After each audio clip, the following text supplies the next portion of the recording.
read a story that Mark Twain talked about, and it was regarding his daughter. She was young, maybe like 7 years old, and he observed her with her doll, and something happened with the doll. Maybe a button came out that was represented an eye, or some stitches came loose, and the arm looked like it was going to fall off of the doll, and he was just taken back by the fact that his daughter reacted in such a, her world crumbled because the doll had an issue. He thought, well, wait a minute, there's bigger things to get upset about. What's a doll really in the grand scheme of things? But he was thinking from an adult perspective. And when he caught himself and really thought about it, he realized in order to understand why she was so distraught, he would have to look at himself at her maturity level and say, and he realized for her little world, this was an important thing. So the difference in how the whole concept was looked at and how the trouble was looked at and the distraughtness was looked at was just a difference in maturity.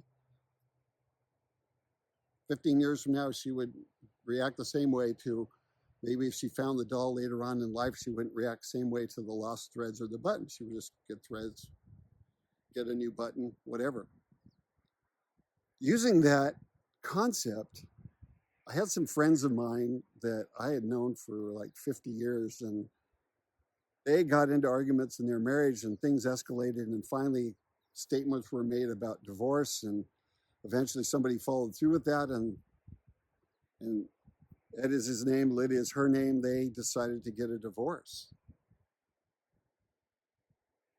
It was a divorce that lasted 9 years, and it could have lasted a lifetime. One of the things they did, which I think is really wise I don't think divorce is the end of a marriage. I just think it's the severest argument a couple can have. And one of the things that they did, which I know was a good idea, was that they stayed single. They didn't go off and find somebody else and get remarried, because that kills the concept of coming back together again as a family and as a marriage. So for 9 years, they were apart, but they weren't with anybody else. And there came an opportunity to go back to see the kids, but both of them were like financially challenged. And so what they did is they decided to share the expense and to drive back to where their children were all the way across the United States together. And eventually the outcome of that was they talked, there was some apologies made, there was some forgiveness given, there was some conversation that was constructive, and it wasn't immediately, but they ended up getting married again, just to my delight. What a great thing. So they too, like Mark Twain and his daughter, some of the things they fought about earlier really, I talked to Ed and I said, how are things going? And he said, the things that we thought were big deals before, now that we've gone through this aspect of divorce and how harmful it was, he said, there's a lot of things now that we thought were a big deal that just really aren't. And we reserve the concern for things that are larger, but we also look at the fact that we're not going to divorce again. It was that same perspective between Mark Twain's daughter and Mark Twain as an adult. So it led me to I've really felt led to talk about arguments. And arguments are the things that end up like kindling on a fire that gets larger and larger. They can lead to divorce. So what would be helpful when it comes to arguments and how to handle them? This is just my perspective. I hope they're helpful. But I thought of these things. First of all, there's a place in the New Testament, and it's a principle, just happens to come from the New Testament. It's a very valid principle where in the book of James, he writes, where do arguments and fights come from among you? Doesn't it come from your own selfish desires you want and you can't have it, so you scheme to get it?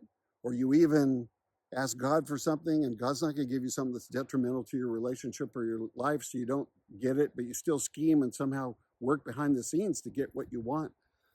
That most likely is something harmful for you. If nobody's saying this is a good deal, it's probably harmful for you. So be careful to watch for selfishness in your relationship. One of the things I could offer is possibly a help in that is if you really want something. I remember in my marriage wanting golf clubs or something special. And that doesn't have to be a roadblock. It doesn't have to come out of the budget as this big thing and big expenditure that you go make. But honest conversation should occur in a couple's relationship, and there should be some balance to how that thing that you want might fit into the family. But you can put money aside, a little bit aside, and it might be a year or so, but to be able to purchase this item that you want individually, it doesn't have to be just an abrupt no, but to save and to budget for it and work it into something where it's not an absolute no, but something you work for and eventually you get. That's a good lesson to learn later on in life as well when it comes to a new car or something you want to purchase. It's like, well, let's stop, let's budget for this. Because when you budget for something, you have to really start asking yourself every week, is this really valuable? And if it really is, or something that's important that you want, you will go through that process of budgeting, but sometimes it can help sift out things where, well, I didn't want that bad. The second concept is this word I'm going to call transference. And how it works in arguments is that maybe you're on the way home and your job is not going well and your boss chewed you out. So by the time you get home, you're really upset and you're going to take it out on somebody. Or possibly you came from a point of origin that still affects you. You don't have the skills because your parents didn't have the skills to be able to communicate properly. Or maybe you're on substances and what you're doing outside the home is affecting how you respond within the home. So the concept there is to push everything out, deal with it really is the ideal thing, or the mandatory thing is deal with your situation with your work independently. Look for a different job or figure out how to handle the stress that you're in, or the things you didn't learn with your parents. Maybe forgive them, maybe learn new skills, maybe get with a couple that has the skills that you want and just begin to learn from them. And substances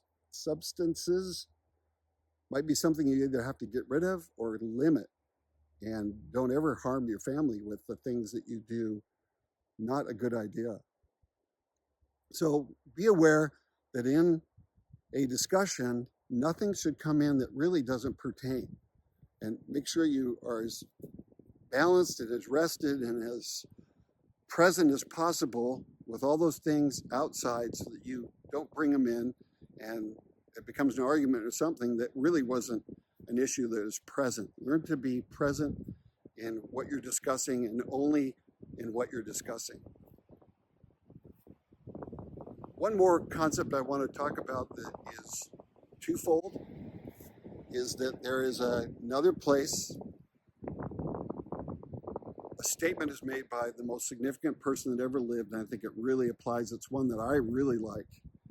And the statement is, I'm going to say it in King James language, and he didn't say it that way, but the statement is, let your yea be yea and your nay be nay. Or in common English, let your yes be yes and your no be no. And how does that apply to arguments? I think it's just significant. It means that you don't say anything in the heat of the moment that you really don't believe, that you really would otherwise not say. And so what that implies is taking the time to really think about what you're going to say. Maybe it means, and I think we somehow don't realize that we have the option to do this, but maybe it means that I say, okay, let me think about that. Take notes or make a note to yourself, okay, and they ask your spouse, let me think about that. I'm not sure how I feel about that.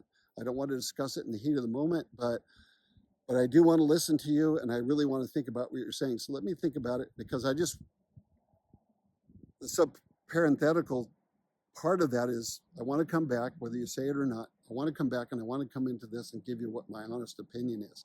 That works so well, not only in your relationship, but in your job, and people you run into, and then you begin to become this person that has honest convictions about what they believe because you really thought about it.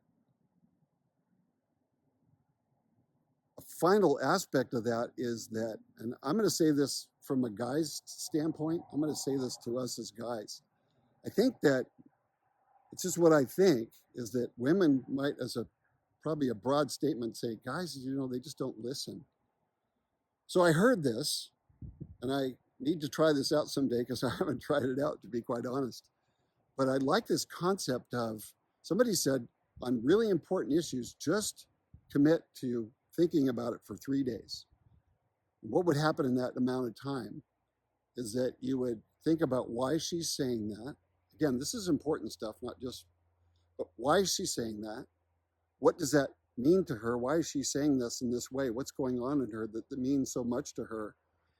And what would she hope that the outcome would be? What is her desire that the outcome would be regarding this thing that she's really concerned about? I think it would do us well as men to try it sometime, to just take 3 days and again tell your spouse, let me really think about this, and really go off and think about it. And it might help us as men to learn how to really listen to our wives. So I'm hoping these things are helpful to you. First of all, get selfishness as much as you can out of your relationship. Second of all, transference, make sure things aren't coming in that really don't belong. And third, really think about what you're going to say. Make sure it's something you really, really believe, because people, again, this couple that I knew, I'm sure things came in and they were saying things that they really didn't mean, and that can be where divorces come from. So say what you really mean to say, and sometime take it as a challenge.